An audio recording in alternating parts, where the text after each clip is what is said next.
Welcome back. As we promised, we are going to continue following up all the details of the voting process outside Egypt Senate elections 2025. As the Egyptian expats are going to flood to the different embassies and consulates all over the world to cast their ballot and to continue with shaping the future of our parliamentary life, along with the Egyptians inside who are going to practice this constitutional right on the 4th and 5th of August, meaning on Monday and Tuesday of this week, to shed more light on what's going on in Washington this time and the preparations ahead of the voting process, and all about the Egyptian community in Washington, how they prepared themselves for these moments, and what are the most important preparations which took place on the ground on behalf of different embassies and consulates all over the United States. We are very much delighted to have with us via phone from Washington, Dr. Hussein Shureiba, our political science professor. Thank you very much for being with us, sir, and a very good morning. Good morning, my dear. Tell me more about the situation there, about the atmosphere, about how the Egyptians prepared themselves to cast their ballot or to vote in the Egypt Senate elections 2025, as it started today and it's going to continue until tomorrow with the Egyptian expats all over the world.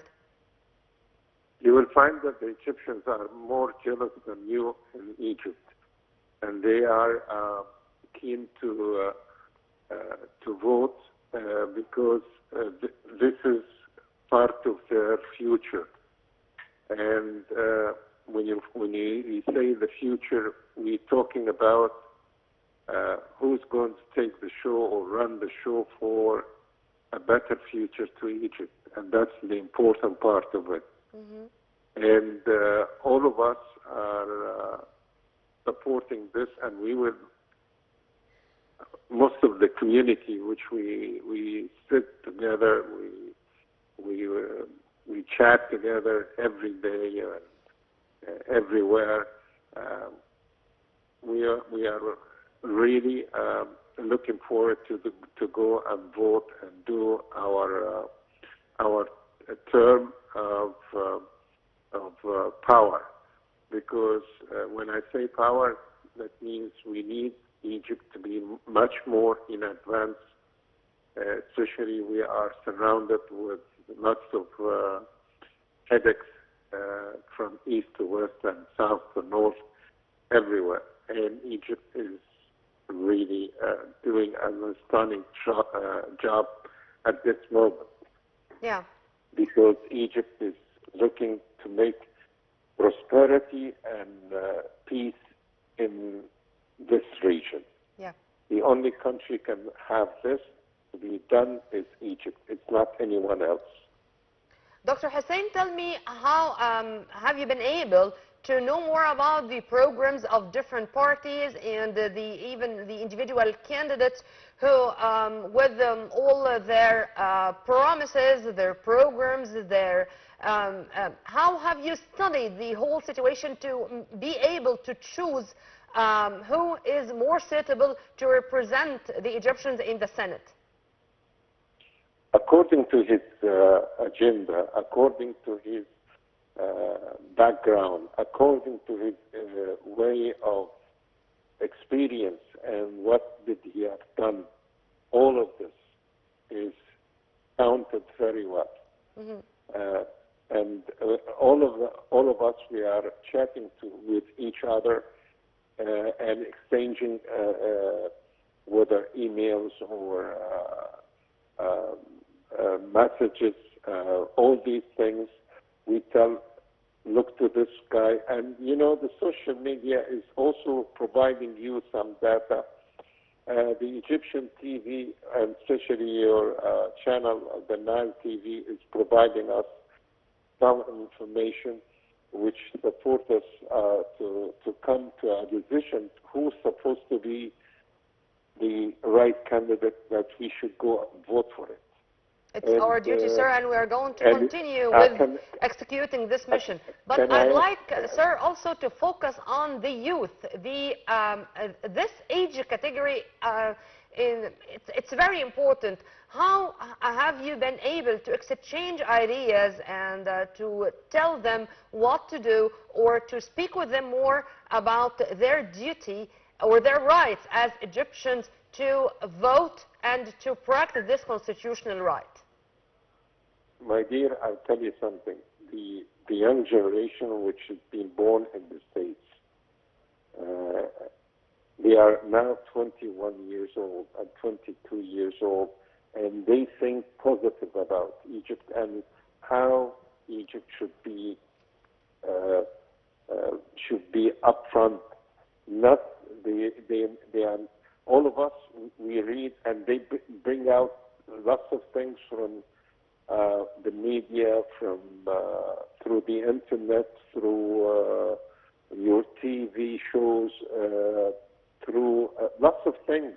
And this discussion, when we see the young generation is going forward, what about the elder people, like in my age or less than my age, all of them, we are always keen to support the government of Egypt, let's say, 1,000,000%, not 1%, 1,000,000%, because they are, at this moment, I see the progress and the advance which Egypt is in the process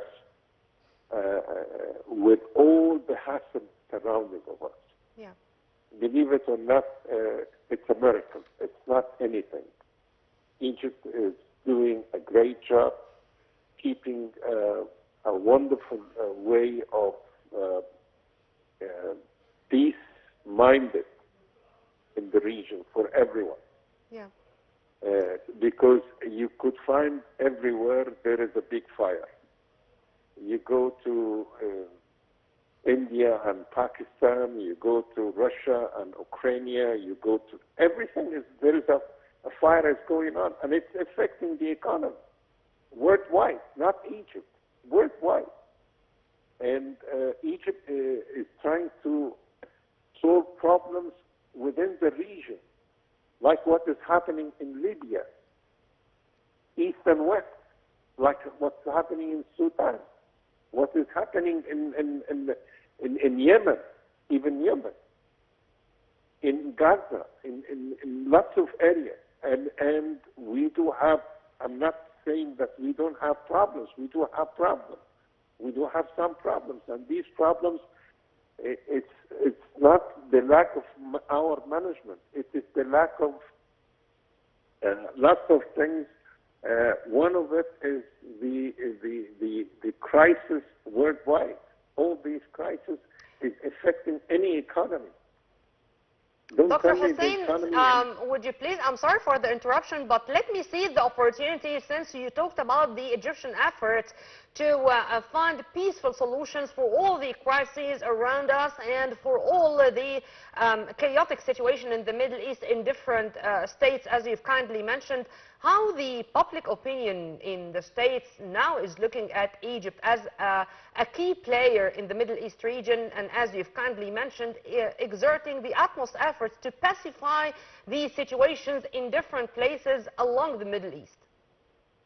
Well, let me tell you something. The people in the States, whether it's an official people or the public common, opinion, all of them, they appreciate whatever Egypt is doing at this moment, because whatever Egypt is doing right now, it doesn't want to have another problem like Ukraine and Russia.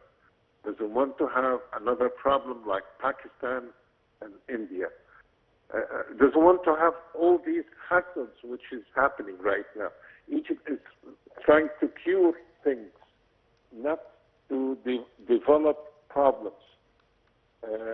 Trying to solve the Gaza problem between Israel and the Palestinians. Egypt is playing a master role within the region. With all of this, I think Egypt is the leader of the Arab countries, and it needs more gathering of the all Arab countries with Egypt to solve these problems, because these problems is going to, if it's going, Egypt is going to leave it alone, then it's going to go a chaos. But Egypt is doing its maximum to solve in a very reasonable, diplomatic. Under our wise leadership, of course. Dr. Hussein, let me return back to the Senate elections, and you've kindly mentioned the chats or the discussions which took place among the Egyptian community in Washington. Let me know more about the most important points high on your agenda of talks. What you were talking about, what you were discussing, what are your demands as Egyptian expats? We demand nothing at this moment. What we demand is a very simple thing. Let's look, whatever it is in the past is being done, whatever anything wrong is being done, it's been done. We need right now is to focus, how can we do a better job? All of us, starting from the rank and file up to the, let's say, the CEO over here, Egyptians, they are thinking the same thing. They want to have Egypt better again. The same concept, the same slogan, the same way, the same thought. Like you, what you are doing right now, all of you in Egypt, we care about Egypt because it's part of us. And we care about this because it is part of the whole community worldwide. Mm-hmm. Egypt is a wonderful country, is a peaceful country. And when I say peaceful, I'm just going to highlight a very small thing. You will find that the increase of tourism people, it started from 15.2 million tourists visiting Egypt to 17 million. This is to show how Egypt is doing a very reasonable, understandable care, appreciate the tourist who comes to visit Egypt and enjoy his time. Besides the currency, which $1 is almost equal to 50 Egyptian pounds, that means that anybody would like to love and to travel to Egypt. It's a very peaceful and not too costly thing like what you can go to anywhere else.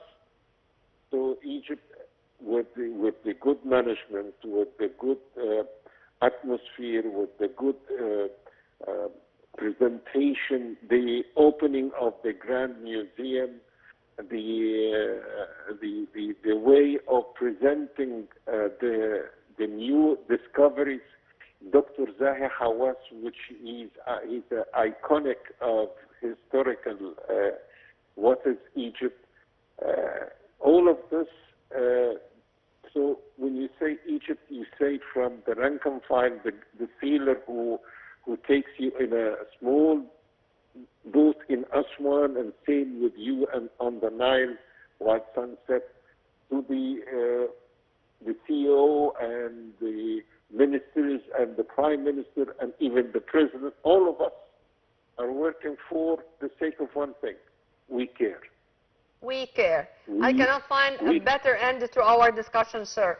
Dr. Hussein Shureiba, political science professor from Washington. Thank you very much for your input, sir. Have a very good day and good luck. Well, this was Dr. Hussein Shureiba, political science professor from Washington. And now I'm going to leave you just for a very short break, and we're going to return back with more to follow up all the details of the voting process of the Senate elections 2025, which started to take place outside, with Egyptian expats flooding to different embassies and consulates all over the world to cast their ballots. Stay tuned only on Nile TV International.